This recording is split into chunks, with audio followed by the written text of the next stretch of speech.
when I come every day to work at Vida is it doesn't matter how small you are, it doesn't matter how small you feel, it doesn't matter how little you feel you do.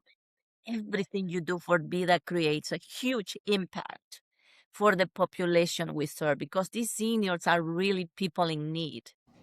This show is sponsored by Sevi, answering all your commercial real estate needs. Sevi is the first commercial real estate company committed to the 4 C's: commercial real estate, community, content, and culture.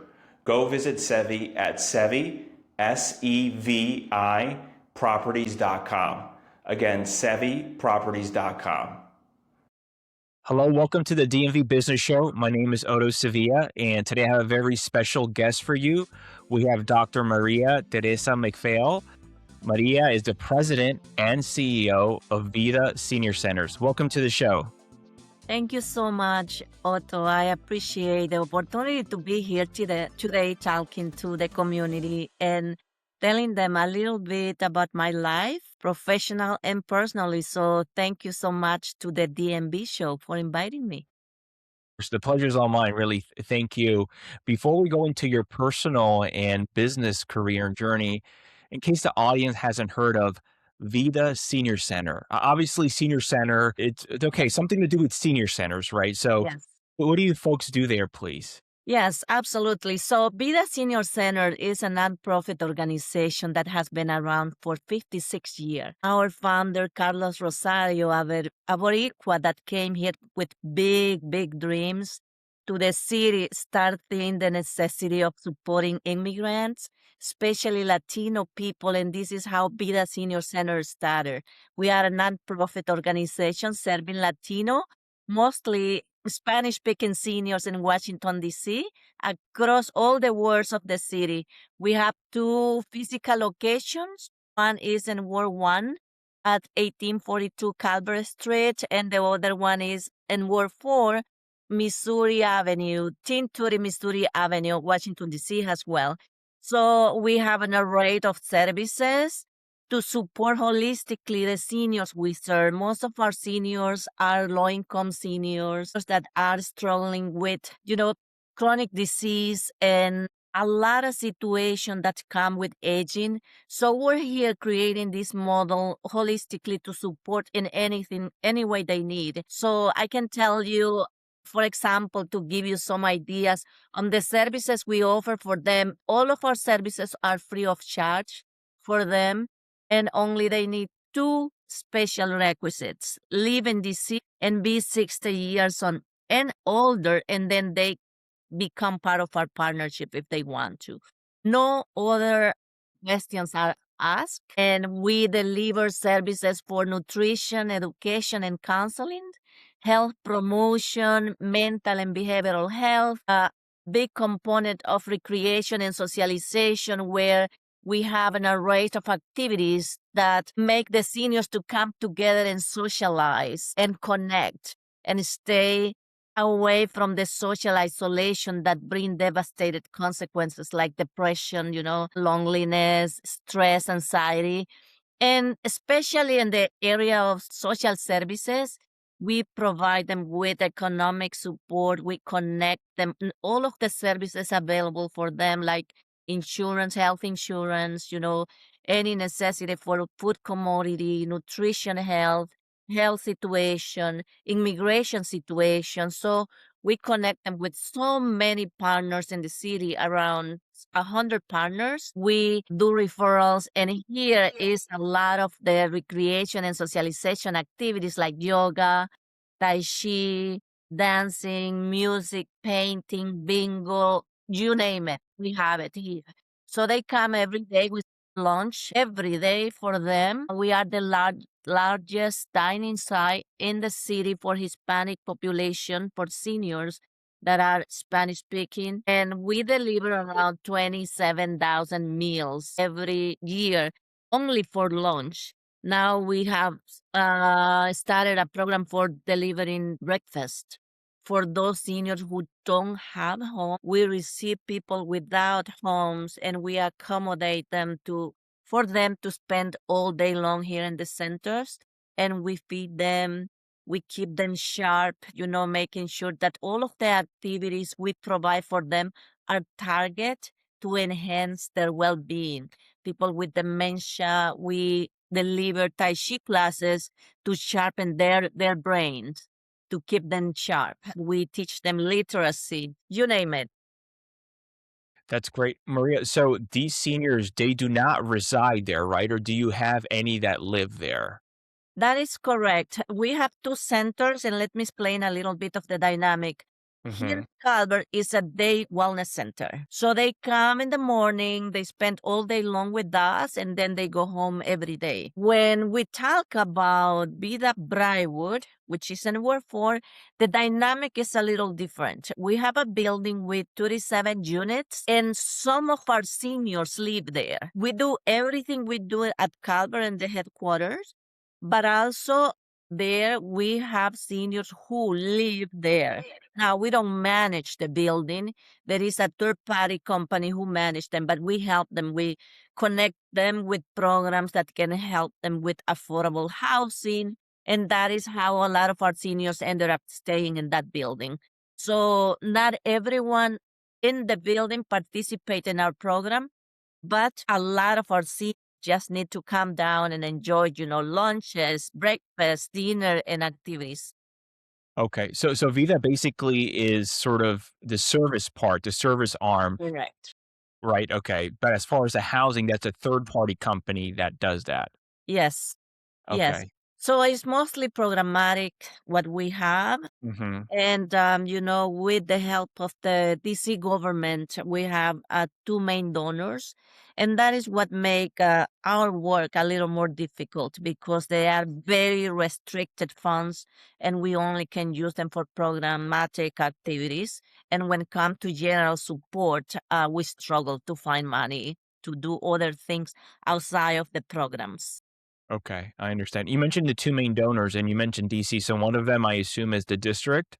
Yeah, so we have two main donors. One is the Department of Aging and Community Living that Okay. they have been supporting Vida for decades. And the second one is Uniting People with Opportunities. So them, I think, is around 40 years that they have been connected with Vida. These things have led to have two main donors that support the regular program, but then since I came during the pandemic, I start looking other opportunities, and there is other people that have joined the effort. For example, the mayor's office on Latino affairs have been helping with the area of mental and behavioral health with a small grant. I can mention direct relief. I can mention AARP that give us small grants to maintain all the programs we do. Once again, this is all restricted money. That's great. You were mentioning earlier in the beginning how the organization was founded by Carlos Rosario. I had no idea he founded it. Yes, he did. Sonia Gutierrez, I don't know if you're familiar with her. She's the founder of Carlos Rosario International Charter School here. So she named that campus in honor of our founder. Okay. I grew up in DC, and I don't know if it still exists. I grew up around the Columbia Heights area, uh, Columbia Road and Mount Pleasant. There was this, I don't know if it still exists, a Carlos Rosario School. So I'm very familiar with that name. When you mentioned it, I'm like, oh, I didn't know he founded this organization as well. Yes, yes, yes. So Carlos Rosario is still around the The school. school. Okay. After that, they also created another additional campus, which is named Sonia Gutierrez. Okay. So this is all connected. Carlos Rosario was one of the greatest leaders, in 1969. Prior to that, who was the pioneer of many of the things that have come to put the Latino community where they are right now. Yeah. That's so true. So just taking a step back, Maria, I know you're not originally from the DC, Maryland, Northern Virginia area. So where are you from?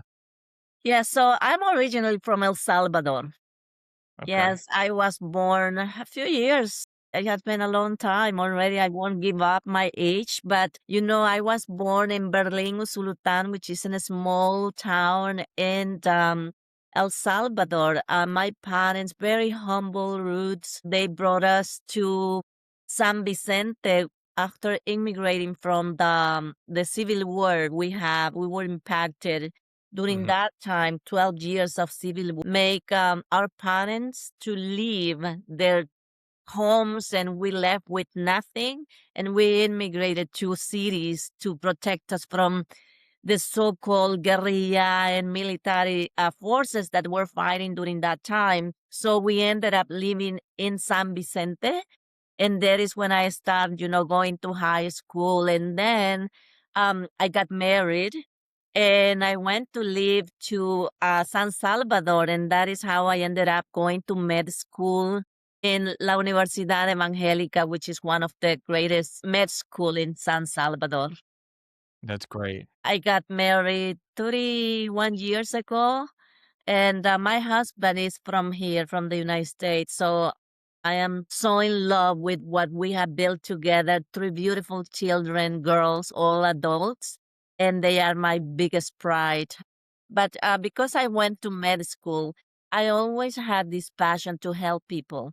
Because in El Salvador, you don't go to med school to make money. You go to med school to serve, to make Mhm. yourself useful. And I was so thrilled to be there supporting people. I was working at Hospital Nacional Sacamil, some unidades de salud in El Salvador, and little bit of public, little bit of private. But then things went really bad and dangerous, so we decided to finally come here to the US because my husband, being from here, he was very happy with us, and he lived 15 years in the country with us. But things started getting very difficult, specific cases, sporadic cases that we didn't feel safe anymore. That's why we left and we came here. It was when my difficult time in life started. I came here, I no longer hold a degree in medicine, and I need to start seeing what should I do now? Where should I go? Medicine is my passion. And this is when I decided, well, the first thing I need to do is learn the language because I knew nothing. I couldn't speak, I couldn't communicate. So I decided I'm gonna start learning English, and then I'm gonna go to med school here to get my board exams, and that was the big plan. But then I start understanding how the medicine system, how the medical system works here. And I say, I don't think I want to do that. I don't think I signed up for that. It didn't click, you know. Okay. It's not about people. It's more about numbers. It's more about money. It's more about business. And I didn't feel comfortable, and I had to make the very, very, very difficult decision to not do my board exams. I even started. I went 1 year and it was going great. And then I just I didn't want it. I was too old. Start all over again for not being entirely passionate about it. So Mhm. I decided to stop. But then I started working in a healthcare and technology company where I could apply my knowledge in medicine and I could learn all the technology piece. And that was a blessing in the sky. I will always be grateful to this organization that embraced me. I started validating the clinical content they use there. Then I started being promoted and growing and growing. When I got into that organization, I was employee number 4 in Reston, Virginia. Mhm. And I recall that we were so small. We had a couple of people in India, but here, I stayed there for over 10 years. And when I left, we were 580 people. And I was so proud to help that company to thrive. It was a private corporation, but I learned so much that enabled me to learn technology and combine my knowledge of medicine, and I ended up creating medical applications as well. So I heard you mentioning that somebody has a medical application, a medicine application here and you had an interview with them. So click. So I actually found it after I left that organization. I started my own consulting firm. And now we are developing a beautiful program for our caregivers. And there are two products involved, which is they are mobile applications. So I've been working on that. But to be honest, the reason why I ended at Vida was just, pure coincidence. Because right before the pandemic, the director of Vida left. So one board member found me through my consultant firm and say, hey, can you please help us to keep this boat going just for a little time? And I say, okay, I'll go for 6 months, but please keep looking because I'm busy. Mm-hmm. How I came here, gosh, last famous words.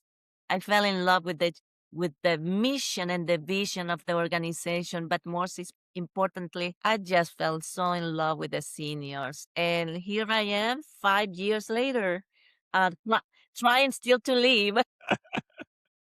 I don't know if that's going to happen. Yeah, no, they are so amazing. And one of the things that I think about when I come every day to work at Vida is it doesn't matter how small you are. It doesn't matter how small you feel. It doesn't matter how little you feel you do. Everything you do for Vida creates a huge impact for the population we serve because these seniors are really people in need. Without Vida, I can tell you the quality of life will be down immediately. We have testimonies of their family members that come in and they say, eso es exactamente lo que ustedes le dan a mi mamá, a mi papá. Le dan vida. Vida da vida. So this is what they said when they come, and that's what keeps us going. We enjoy dancing. You can be here so tired every day, struggling. Where do I find money for this? When you hear them singing, when the choir rehearse, you just go there and join and everything is gone, all the worriness. Same when you have the Friday fiesta and you go and dance with them. They are medicine for you, for everybody that works with them. Many times people think that we are giving things to them, but at be that we receive things from them because it's just so much wisdom, so much experience, so much need, so much energy. We have seniors 95 years old that still come every day and they fight with you and they tell you what they don't like. And it's like, oh my gosh, I want to be like her when I grew up, 95 Yes. years old. And then we have the opposite side, when we have seniors who really need assistance and we're there for everybody. Everyone is welcome. You said earlier in the show, Maria, there were only two requirements. One was you have to be over 60 years of age, right? Yes, And the other one, you have to be a Washington, D.C. resident. correct. So if you're hearing this and you want to take advantage of maybe you live in Northern Virginia or Maryland, unfortunately, you will not be able to qualify, correct? Yes, not at this point, but that's going to change hopefully soon. So we're trying to expand and we have started getting small groups in Montgomery County. We're trying to find money to set up the model there. Okay. We can do it without money, but we know how to do it. We know the model works. So we look forward to expand because there is so much need. There is so much people in need everywhere, and we are only pushing 1% of the population in need in Washington, D.C. So I know the demand is created. The need is just so much. Speaking of the need, as far as your two DC locations, is there enough room as far as for other people other seniors who wanted to join? Or are you right now, is there a waiting list or how does that look? Yeah, so we don't send back to anyone. So we Okay. embrace everyone that come, but that being said, there are space limits. So Hmm. what we do is we have worked with limited everything in this is small, right? The space is a problem. So, but we do have offices for the counselors downstairs where people come by appointment, social worker, mental health promotion, medication, you name it, offices. And then we have the dining site, which we can accommodate 100 people every day. And then the third floor is the community room where all the activities happen. So we can manage the space and optimize the space. And that is how we function. So to your question, we need a bigger space. And actually the board of director and myself is one of the biggest goal in the strategic planning is to find a more reliable space so we can accommodate more people. And this is to replace one of the locations or just as an addition, a third? Yeah, well, we're not married to any idea. We can explore multiple possibilities. At the end of the day, we want to enhance what we have and open the doors for more people. Sure. Everything is at the table right now. We actually are discussing with the board of director at the end of this month to prioritize some tasks that can lead us to find a way to optimize. Because what you will find is we serve seniors from 26 countries. 21 of them are Latino or Latin American countries, but we cannot put them at once. The membership right now is like 1,800 seniors. But if I say tomorrow we're gonna gather, we're gonna bring some buses, and we're gonna take you to All Souls Church to celebrate Valentine's, I will have 300 seniors just like that there, but there is no way that I can accommodate them here at the centers. So we manage this type of situation because of the lack of additional resources. I understand. You were just mentioning now as far as bus. So transportation wise, is that how do you pick up the seniors where they live with buses or vans, or how does that work? It's a combination of everything. So before the pandemic, we had two buses that will do a route for people who live away, had barriers with transportation or mobility. That went away with the pandemic because, things start getting bad. So we haven't been able to recover that. But what we do now, we are in a very good location for public transportation. There is the red circulator that stop here right in front of the center. And then we help the seniors with the connector car, which give them Uber or Lyft. And then there are some seniors who have family that they bring them here. So it's a combination of everything. Now, the buses that I mentioned, those are a very small budget that I have only for doing outdoor activities. It's not for the from to the centers every day. Okay. Fighting for that to come back, and we have gained 1 day a week for those with mobility issues, but only for 15 seniors. So every Friday we bring them because we need to get them out of their homes. Hmm. We have hybrid services so people can connect from home to all of our activities. But, connecting with each other and that interaction, nothing can replace it. So currently, really, it's up to the senior as far as how they get themselves to the center, right? Yes. Okay, I understand. Yeah. You were mentioning your childhood in El Salvador. So if I could just briefly take you there for a moment. I know you chose obviously to become a doctor there in the medical healthcare field, but growing up in El Salvador, I understand you were going through civil war in childhood.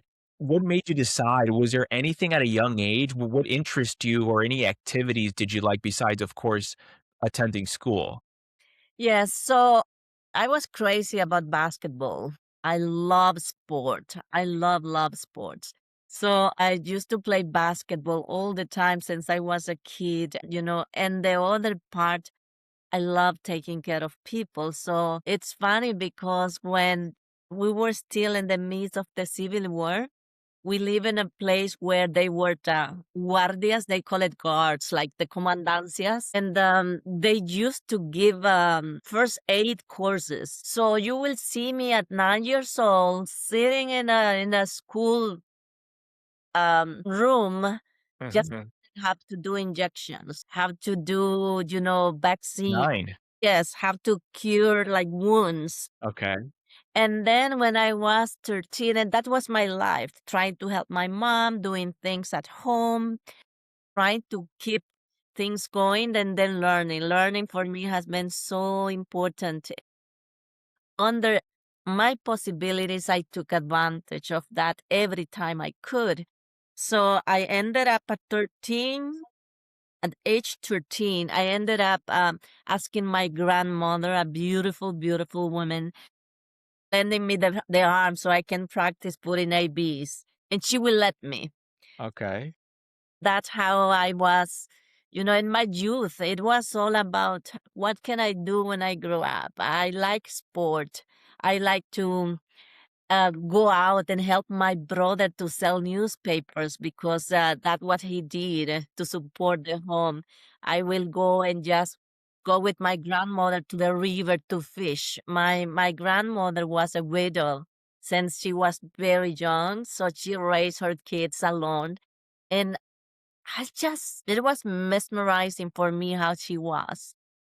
She will get up at 2 a.m. in the morning, go to the river, to the Rio Lempa. She live there, and she will take me with me. And she will throw the net, Hmm. catch fish, and she didn't like fish. So she will fish to sell the fish. And she will take me there, and I will take a blanket and just sleep in a rock while she will fish. That for me was like oh wow. She lived until 92 years old, too, very, very healthy, very dynamic. I pray that I have her genes somehow. But she taught me so many lessons in life too. She was a very important part of my personality and the character I developed when I was young. I cannot tell you. She was so wise, so humble, so amazing. And those are the things that I remember from my childhood, just very, very humble roots. My family was not wealthy, but they were so smart in some way that you don't have much, but what you have is what you need. And if you're Hmm. intelligent, you can thrive. And that was what took me to go to med school, raising three kids, being a mom, being a taking care of my home. And I graduated with my colleagues at the same time. So, that was part of I always go back to my roots, and I am very, very grateful and very blessed. That's great. I have 3 boys, and all 3 of them were all big into basketball. Well, my oldest right now grew out of it, and it's great just because they're tall. For example, my 14-year-old, he's, I think, already 6'3", and he's 14. Okay. So he's taller than me, so the height is very helpful, and me Yes. growing up also in DC, basketball was my favorite sport to play, even though I mostly played soccer because my friends would play soccer, even though I Yes. was not the best in soccer, but those are my 2 sports growing up. Nice, nice, nice. Yes, I do have. I can tell you, I'm the shortest of the entire family. Even my little daughter is way, way taller than me. She was defense for lacrosse for Okay. 9 years nonstop. You Mhm. name it, winter, summer, breaks. We will be at the field with her, fighting, traveling out of state to play with her. And she's super tall. I am not that tall, but I have always been very active. So I Okay. play. I will spend my days in the field, shooting, practicing, and then getting to the games. I was in defense too. Yeah. Maria, when you came to the United States, I know you were already an adult, you were a doctor in El Salvador. How old were you? Around what age? Do you remember? Um, I came here around 20 years ago. Uh, 20, yes. So I was like a 43 years old. 33 years old. And was that your first time coming to America? No, we used to come for vacation all the time. Okay. We used to visit my husband's family and my family because it was a little ironic the way how I lived there. My husband being a US citizen, I never was attracted to come to the USA. My family migrated here way, way, way before me. All my Okay. siblings were living here. So when I got married and I could come here, then I will come and visit them. And my family, for my husband's side, they live all over the US as well. So we will Yeah. I don't miss those time because I will fly to 4 or 5 states to visit family, and then I will go home more tired then. But we brought the kids pretty much twice a year, at least once. Yes. Okay. So you were familiar just because, fleeing a country, going through war. I'm from Nicaragua. I was Mm, born there, okay. and a very similar situation. My father was in dental school in Nicaragua, and the whole revolution started with the Sandinista, which was the Communist Party. My dad was in dental school, and they were gonna take him to the mountains to go fight, and my grandfather said no, because I know a lot of people were coming to the mountains, but they were not returning back home from the mountains. Yes. So, at that time, I was just a baby, I was a newborn in Nicaragua, and my grandfather's like, "No, you have to go and flee," and, my dad was the first one from our immediate family who came to America because of the revolution back then, and we came to the DMV, to this area, because we had family here. When you immigrated here, did you come here or did you go elsewhere first in the country? So I went to Seattle, Washington.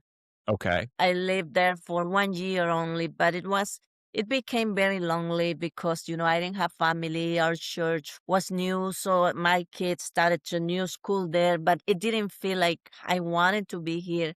We moved there because of my husband's job, but then we decided to come here. So when you mentioned how you ended up in the DMV area, that's how my family came here to the US. During that time, either you go to the guerrilla or you go to the military, but you couldn't stay in the middle. Mhm. If you stay in the middle, any side could hurt you because they will think you were with one of them. That's how my parents decide to send my siblings to the US too. They arrived to California. My older sister, she has been here since I remember. I was very young too when the Civil War was happening there, but all of my siblings came here. Then they went everywhere in the US, and now they are gathering together because we follow our people now. Most of them live in Iowa, but they have been here decades too. In Iowa? Yes, Oh, okay. it was like this domino effect. My older sister lived in LA, and then they got tired. She said, it's time for me to slow down. And then she moved to Iowa, and then everybody followed. So now it's there. It's easy for me. I just go there and I see everybody. Okay. Now, my husband family, they are all over the place. We have some people here in Virginia, Carolina, New Hampshire. There's still a little bit of people everywhere. But yeah, 1 year in Seattle, Washington, and I say, I don't want to stay here. It's enough with the gloomy weather and all the rain, I hear. Yes, I will go literal, I will do my hair and live without an umbrella and get soaking wet. And then Yeah. it will be raining and I will just get my umbrella and suddenly I don't need it. So it was very confusing for me. And also seasonal depression is big there because of the rain, but it's beautiful. It's gorgeous. I went to visit, Mont Rainier, St. Ellen, one of the most iconic touristic areas there. It was just beautiful, but I just couldn't handle this loneliness. You need people to interact. Yeah, I agree. So what brought you to the DC metro area? Say that again. What brought you to this area, to the DC metro area? Vida, Vida Senior Centers, because So when they recruited you, you were not living in this area. You were yeah, no, I was here, but I was far away. I was more north. And okay. then I've been living in Springfield, Virginia. Actually, no, I live in Springfield, Virginia, and then I used to work in Reston, so the whole Mhm. time. But then when I started Vida, I decided to see how things were going for 6 months, and now I'm still located there, but I have other areas where I can stay in Fairfax or Alexandria. So I'm getting closer and closer to the area here. But in Northern Virginia, because I know you said you lived in Seattle for about a year, so Yes. did this whole Northern Virginia, Maryland, DC, what brought you from the West Coast to this area? Yeah, it was more people, family. Family. Okay, so your family lived here. Yes. Yeah. But also, opportunities. There is nothing like the DMV area for opportunities, business, entrepreneurship, and that is proven. So all that attracted me because there in my field was going to be one job and probably I will age there. But if you come here, the sky is the limit. If you want to do anything, you can do it. So that's something that I really love here. And the other thing that brought me here is the school district. There are so many great school districts here in the in the north Mhm. northeast. When my kids were in El Salvador, all of them went to private schools. I came to the US with three small children. I can no longer afford three private schools in the United States. So I have to find the best area for them to have a good education. My husband, he's a nerd. So he started doing research. What's the best district for math, science, and what do we want the kids be exposed to so they can decide and choose their career? And we ended up in Fairfax County, Mhm. which is, if you ask me, is one of the best. I don't wanna speak for others, but it's one of the best school districts in that area. So that is where they went to a public school, and they ended up going to amazing, some of them AB league schools. That's great. We do live in a great area from opportunity to education. Yes. And it's interesting, Maria, because I have family in Southern California, and two of my uncles, when leaving Nicaragua, went to a couple of my aunts who lived in Southern California. They still live there, and they tried to make a living in Southern California, and they were there for a period of time. I was much younger here. Eventually, they're like, okay, let's try Maryland because my mother was here with us, and they're both now here. They've been here for decades. Yeah. And even though obviously California has a huge economy, but the DNV, just with everything, government and everything else, all the opportunities. Here I have two uncles who immigrated first to California, Southern California, and things didn't work out as I guess as well as they would have liked to. And they're here and they have their family and their homes here now in the DNV. And our Yes. education system, of course. Yeah. No, it's so diverse. Culturally, economically, there is so much to do here. I would be that because we are multilingual and multicultural. But also, the whole community, when they come together, there is so much variety. I am very connected with Bolivians, through communications team from specific areas in Latin America.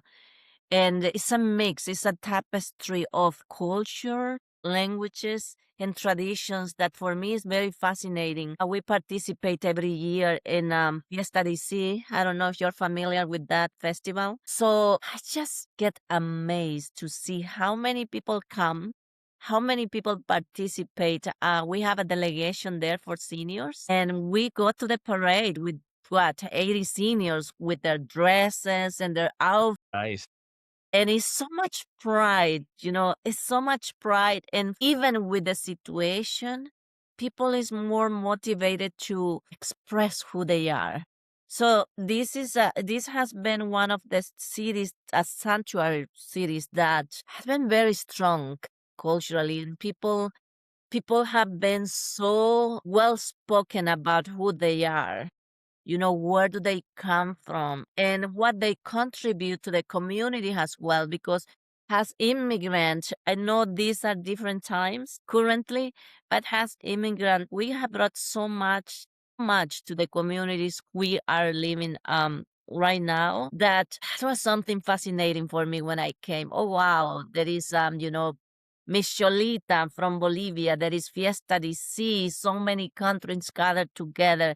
There is Pequeño El Salvador in Washington, D.C. There is at the DMV area from El Salvador Chamber, you name it. It's so much variety of events, gatherings, people, community leaders that are working nonstop.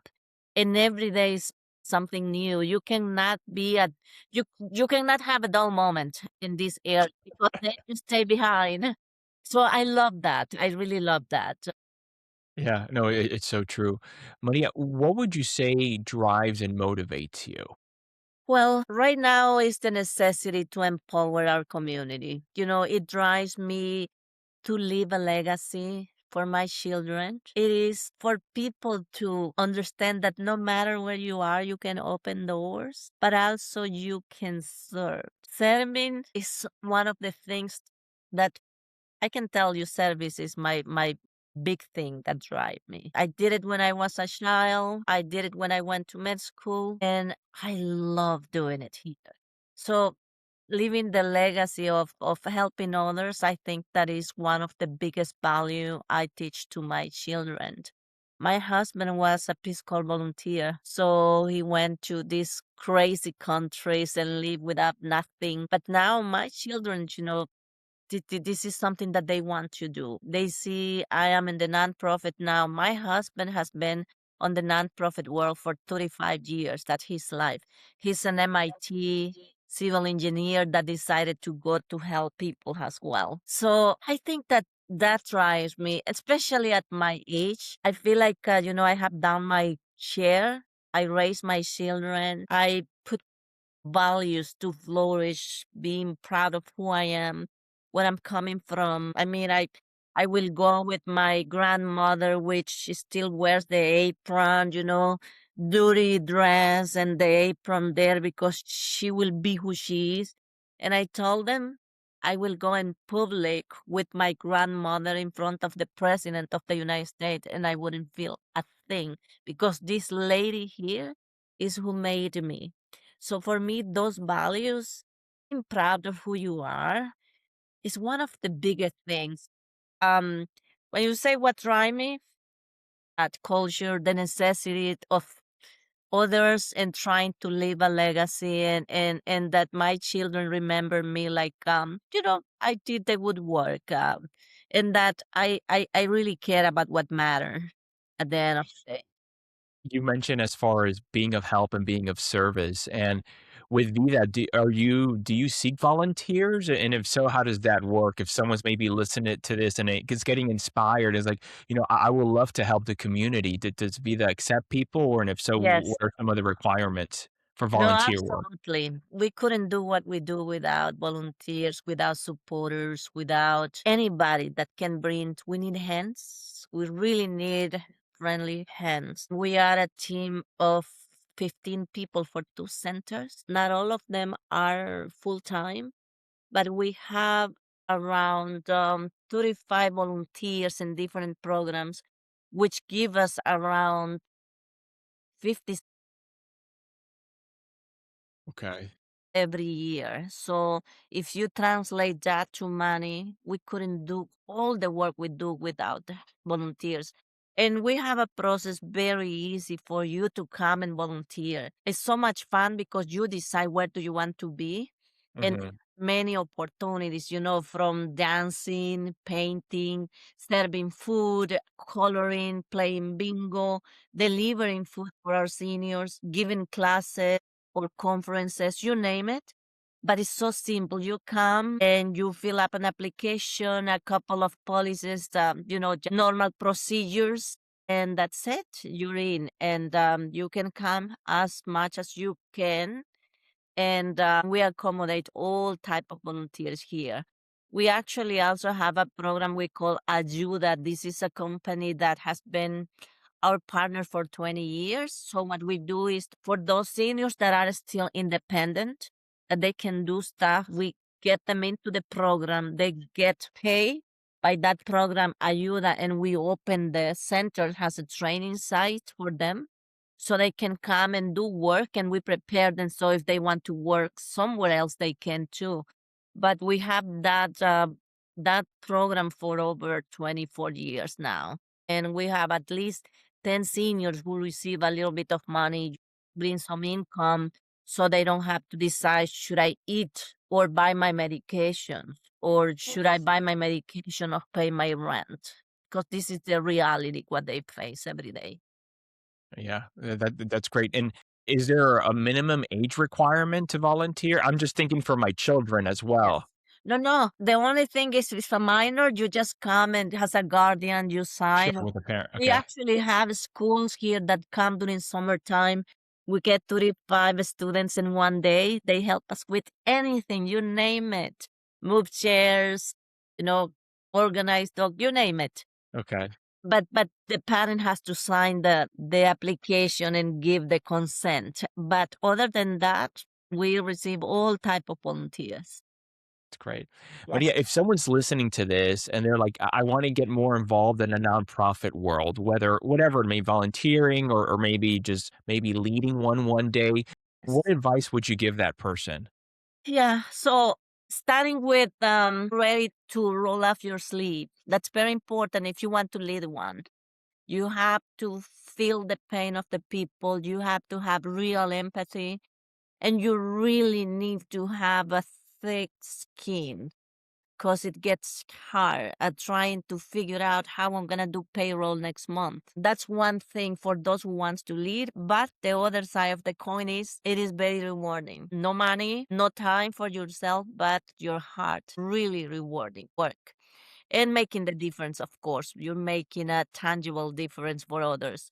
That's one thing. Now, for people who wants to volunteer, it, you know, it's more of what should I do when it comes to an organization that has been there for 56 years and I have 2 hours in the community that I can give away.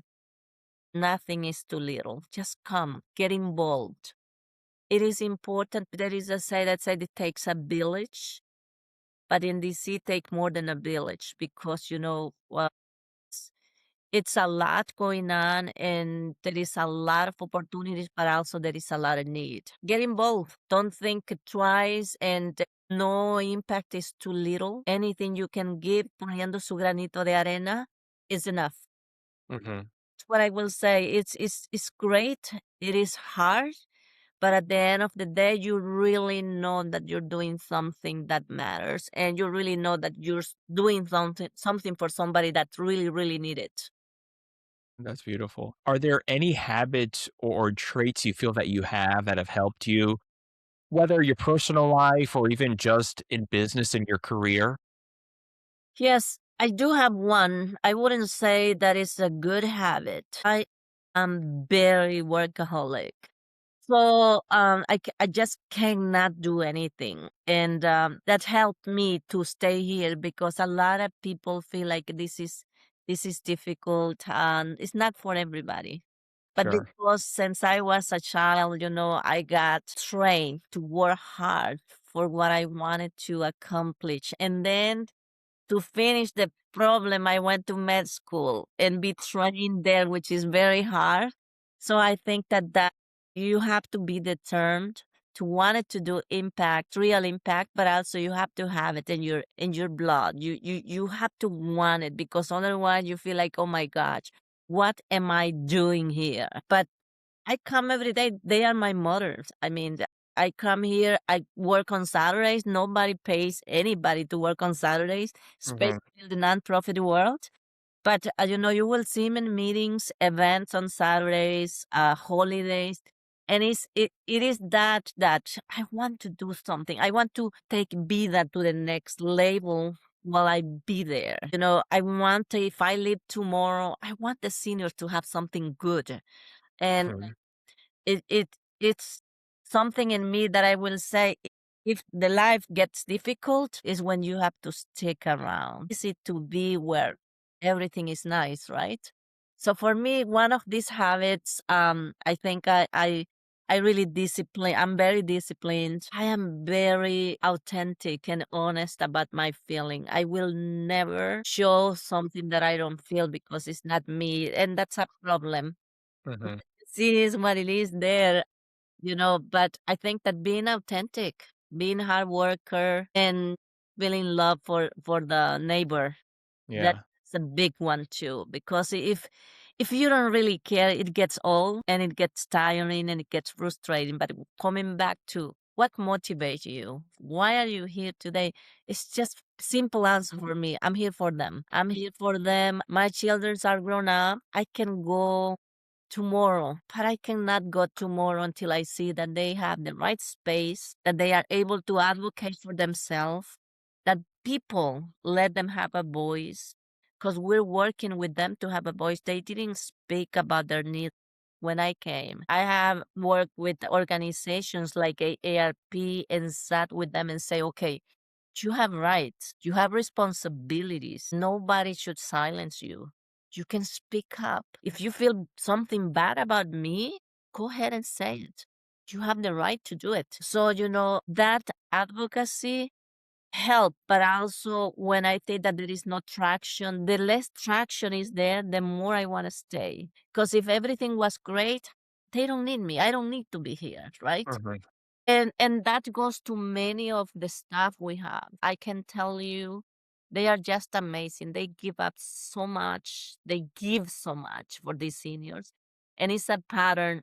We say once at Vida, always at Vida, because you like them. You really will love the seniors. I will definitely and personally invite you to come Thank you. have lunch with them. Come and have a conversation with them. Have a dance with them. Celebrate.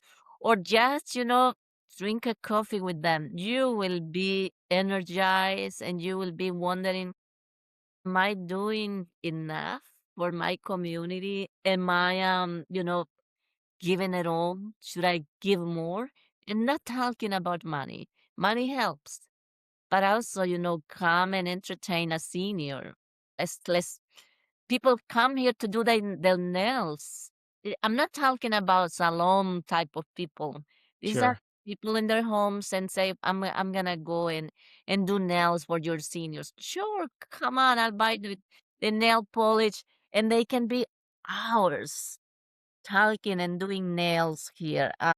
Anything, just come and enjoy. And I invite the rest of the community to get involved because it's not the same. You hear, a little bit here and there, and then through social media or somebody told you, you have to experience it. Yeah. And I have an open door policy for people that come and talk to seniors and enjoy what we do. I will probably be taking up I'll be taking you up on that soon. Yes, definitely. Please. And your kids as well. Thank you. Thank you, Maria. Coming to an end here soon, what is the biggest challenge with your role at Vida today, you would say? Yeah, human capability. We need to build capacity for help. We are understaffed, we are overworked, and we need resources for that. We need restricted unrestricted funds to will allow us to get help because the program tells you, okay, you can hire the program manager, the data entry, and you can hire this. But if I need somebody that come to assist outside of the program, let's say operation, there is no money, there is no people. We need to build that capability so we can scale. Like I mentioned before, there is a lot of need, there is a lot of demand. There are seniors that worry me so much. And I always say this because I really feel it. I don't worry too much about the ones that come. I'm more worried about those who are being neglected, abused, self-neglected at home. I mean, and this, you don't know what is happening in these buildings. I do have seniors that have been abused, and thankfully they have come to this center, and we have find ways to support them. But there is a lot of people that we don't know yet. My dream, if you ask me, that Maria has a dream for Vida, yeah, is that open the door for those people who are not yet being touched and help them to age in place and with dignity, with respect. Because I can tell you with my experience, a lot of them don't have a lot of time. And it's just our responsibility to help them to age with dignity and to live their last years in the best way they can. Because one of the things that I can tell you I have observed is that that's exactly the reason why people don't like to help organizations like ours. Because they say, well, they are viejitos, they are not going to give away, they're not going to give back to the society anymore. But they already gave it all. Why do we need to ask for more from the seniors when they gave it all? They raised us. They worked their entire life. They paid taxes, and now they are neglected, abandoned, abused, unheard. So those are the things that I think we need to switch the ship and start thinking these people need us and they deserve it. I mean, I'll do anything for my grandmothers. Like I mentioned before, I owe her everything I am. So why I will diminish an elder adult value? They are truly treasures. Mhm. And it's my honor, it's my real honor to take care of them. So I I know I get a little passionate about it, but No, you have to, especially when you care so much. yeah, yeah. You have such a wealth of knowledge, Maria, from, back from, growing up in El Salvador to becoming a doctor to then coming here and your experience in healthcare and tech and now the nonprofit world. What do you know now that you wish you would have known at the start of your career? Yeah, I think I couldn't position myself in a place where I can serve more people. There is a lot of people with great potential everywhere. And now I'm not talking about elder adults, they included. But if I could know how big of a difference I could do with so little, I could have helped a lot of people if I were where I am now. I see doctors coming here to the US and they are desperate for somebody to support them. I went through that. But now I'm here and I say, first thing you need to think is nothing happens randomly. Everything happens for a reason, and there are doors that you can knock. There are opportunities. If you do the right thing, again, the sky is the limit. You just need to focus your energy on the good stuff, leave the stress out, and leave the noise out because noise can be very harmful, and just focus and you're gonna be all right. So that's one of the things that I will say. If I had the language before, probably I could have written books, which I never had the time to do, neither the opportunity. So that's another thing. I love storytelling. I really hope that in my elder age I can sit, look at the ocean and write. That's my dream. So I couldn't do it before, but now I know how to do that. And this is one of my to-do list. Then this is a little difficult, but I can tell you, I can tell people at their young age, travel. Save money not for clothing, not for expensive things. Save money to travel. It opens your mind, your eyes, and then you can see more than what your nose is pointing to. I didn't have the chance to travel when I was young. And oh my, I love traveling now. I mean, every time I have an opportunity in my prior job, that was my world. I was just always traveling and I got to meet the entire country several times. I will go to New York 3 times a week. I will fly to Dubai. I will fly to India. I will go to places. And for me, there is nothing more important for a youth, for a young person to open their mind and gain knowledge than traveling. And it doesn't have to be expensive. There are ways to do it. So that's another thing that I will do if I go back, to my Mhm. 20th. Don't worry about the best television, to the best shoes, to the best dress. Worried about saving money to get the best meal you want where you desire and to travel. Because it's learning and get involved. The other thing is you will never experience the real thing until you are within the situation. So you want to learn a new language, go and live there, because otherwise you won't. You can read Mm. books, you can practice lessons, but until you are immersed there, you will not learn. So that's another thing that I will change. Just be more proactive and be fearless. I always was held back by fear. You know, what are they gonna say?